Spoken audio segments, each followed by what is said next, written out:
Hi గారు, welcome to our channel. ప్రస్తుతం మనతో పాటు దాము బాలాజీ గారు సీనియర్ జర్నలిస్ట్ ఉన్నారు. వాడితో ఒకసారి మాట్లాడదాం. సార్ నమస్కారం. నమస్తే.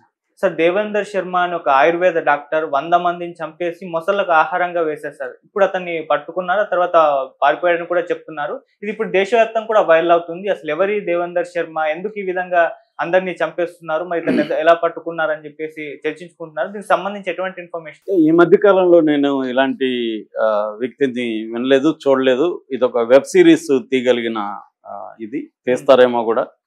ఎందుకంటే ఇతను ఒక ఆయుర్వేద డాక్టరు, క్లినిక్ దాదాపు 11 ఏళ్ల పాటు క్లినిక్ నడిపాడు.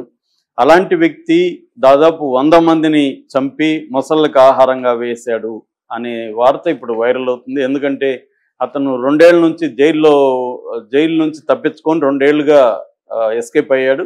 6 నెలల నుంచి అతన్ని ఢిల్లీ క్రైమ్ బ్రాంచ్ వేటాడి పట్టుకున్నారు. అతను ఒక ఆశ్రమంలో, రాజస్థాన్లో ఒక ఆశ్రమంలో పూజారి గెటప్లో తప్పించుకున్నాడు ఇన్ని రోజులు. ఇప్పుడు ట్రేస్ చేసి మొన్న అరెస్ట్ చేశారు. సో ఇది సంచలనం సృష్టిస్తుంది. అసలు ఎవరి డాక్టరు, ఎందుకు ఇంతమందిని చంపాడు, ఎలా ఎస్కేప్ కాగలిగాడు, ఫైనల్గా ఎలా పట్టుకున్నారు, అతనికి ఏ రకమైన శిక్షలు పడ్డాయి, మళ్ళీ జైలు నుంచి ఎలా తప్పించుకున్నాడు, మళ్ళీ ఇప్పుడు ఎలా దొరికాడు అనే విషయాలు మనం చెప్పుకుందాం. సో ఇతని పేరు దేవేందర్ శర్మ. ఇతను పురవేలి అని అలీగఢ్, యూపీ, ఉత్తరప్రదేశ్లో పుట్టాడు.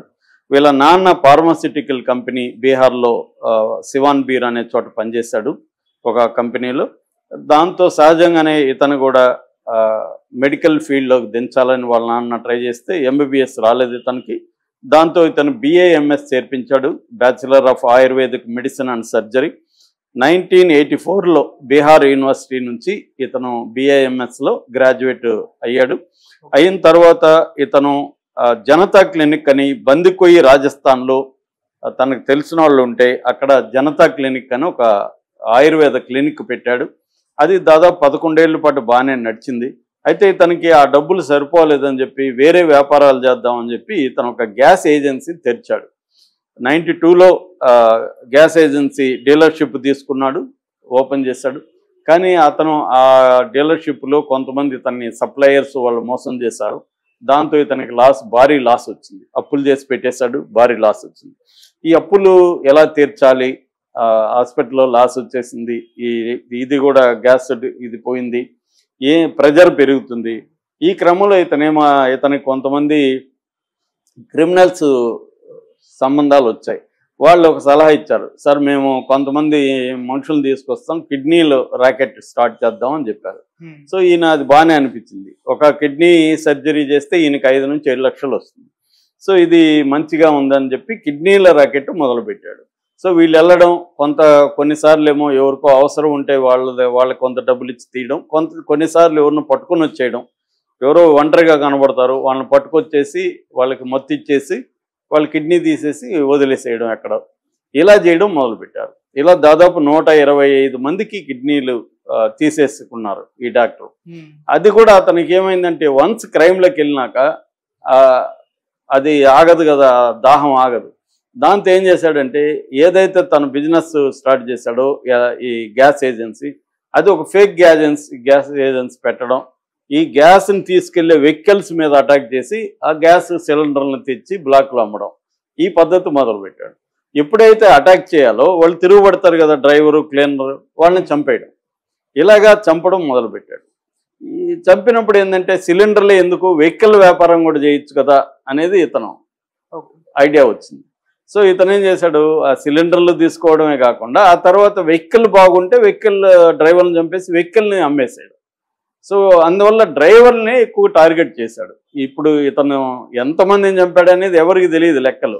అతన్ని అడిగితే అతను ఏమంటున్నాడంటే నేను కౌంట్ చేయడం మర్చిపోయాను, కౌంట్ చేయడం మానేశాను, ఒక 100 మందిని చంపుండొచ్చు అని అతను చెప్తున్నాడు.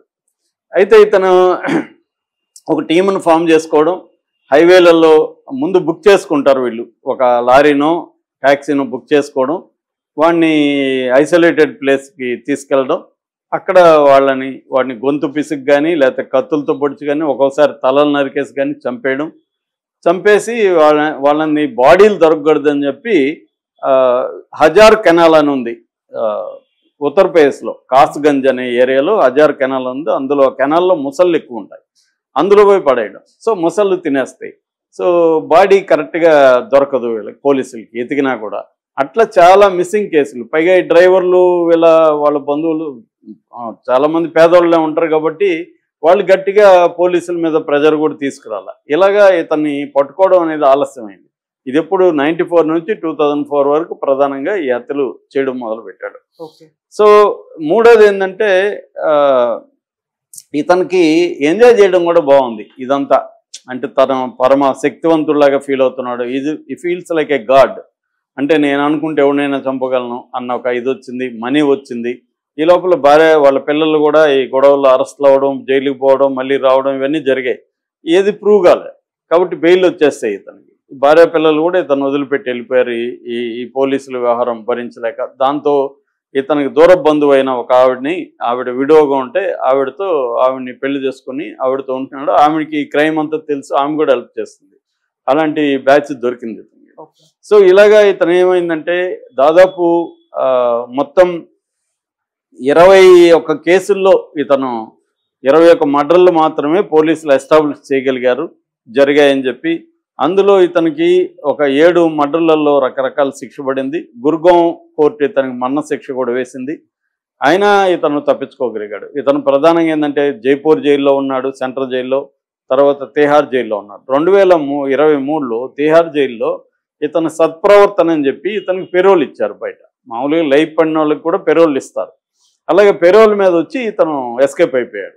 సో అప్పటి నుంచి దొరకలేదు. ఇతనికి ఏంటంటే తెలివితేటలు, రకరకాల గెటప్స్ మార్చగలడు. గుండు కొట్టుకోవడం, లేకపోతే ముస్లిం లాగా యాక్షన్ వేసుకోవడం, లేకపోతే హిందూ పూజారి లాగా జందెమ వేసుకొని తిరగడం, ఇలాగా ఇతనికి రకరకాల వేషాలు అలవాటు ఉందన్నమాట.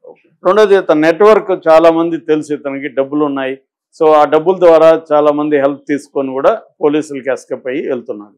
ఇలాగా ఇప్పుడు మొన్న 19న ఇతను రాజస్థాన్లోని ఒక ఆశ్రమంలో ఒక పూజారి వేషం వేసుకొని అక్కడ ప్రశాంతంగా ఉంటున్నాడు. మంచిగా ఆడ వేళకు భోజనం పెడుతున్నారు, మంచిగా భజనలు చేసుకుంటూ ఉంటున్నాడు. ఎందుకంటే జైలు కంటే ఇది బెటర్ అని.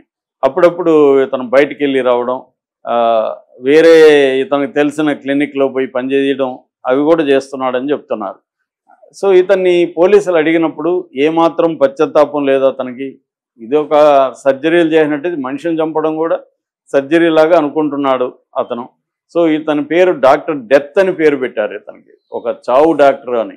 అంటే ఈ మనుషులను మామూలుగా డాక్టర్ అయితే బతికించాలి, కానీ ఈ డాక్టర్ ఏం చేస్తున్నాడు, చంపడమే ధ్యేయంగా ఇతను మారిపోయాడు. సో ఇతన్ని డాక్టర్ డెత్ అని పేరు పెట్టారు. ఇప్పుడైనా ఇతనికి పెరోల్ ఇవ్వకుండా జైల్లోనే పెట్టాలని డిమాండ్ చేస్తున్నారు ఈ బంధువులు. ఇతనికి పెద్దవాళ్ళని చంపుంటే ఇతని మీద ప్రెజర్ ఉండేది. ఓన్లీ డ్రైవర్లని, ట్రక్ డ్రైవర్లు, ట్యాక్సీ డ్రైవర్లు మాత్రమే ఇతను ప్రధానంగా చంపాడని చెప్తున్నారు. సో ఇంకా దాదాపు 80 మంది వివరాలు కానీ 80 కేసుల వివరాలు కానీ రాలేదు. ఓన్లీ 20-21 మంది విషయాలనే చేశారు పోలీసులు కూడా. ఇదేంటంటే ఇంటర్ స్టేట్ వ్యవహారాలు, ఒక రాష్ట్రంలో చంపుతాడు, ఇంకో దగ్గర దాన్ని పడేస్తాడు. ఈ పోలీసుల కోఆర్డినేషన్ ఇవన్నీ కూడా కష్టమైన. ఇతను ఏంటంటే బాగా ప్లాను, టెక్నికల్గా అండర్స్టాండింగు, తర్వాత మంచి టీము ఇవన్నీ ఉండడం వల్ల కూడా ఆర్గనైజ్డ్, ఒకటే చేస్తే ఇవి చేయలేడు, ఆర్గనైజ్డ్గా కూడా చేస్తున్నాడు. రెండోది డబ్బు వచ్చే వ్యవహారం, వెహికల్ తీసుకెళ్ళిపోవడం, దాన్ని డిస్మాంటిల్ చేయడం, వేరే స్టేట్లో దాన్ని అమ్మేసేయడం. ఇలాగా ఇతను ఒక నెట్వర్క్ని పెట్టుకొని దాదాపు 100 మందిని చెప్పాడు. మిగతా వాళ్ళని కూడా అరెస్టులు చేశారు కొంతమంది అబ్స్కాండ్ అయిపోయినారు. ఇతనికి ఇప్పుడు 67 ఏళ్ళు. ఇతను మళ్ళీ దొరకగలిగాడు, పట్టుకోగలిగారు 2-3 ఏళ్ళు. 2 ఏళ్ళ పైన కష్టపడి పట్టుకున్నారు. కానీ మళ్ళీ ఇతను ఏమైనా పారిపోతాడా, ఇతనికి మరణ శిక్ష అమలు చేయకుండా ఎందుకు ఆపుతున్నారు, ఇలాంటి ప్రశ్నలు అయితే ఇంకా ఉన్నాయి. Okay, thank you so much.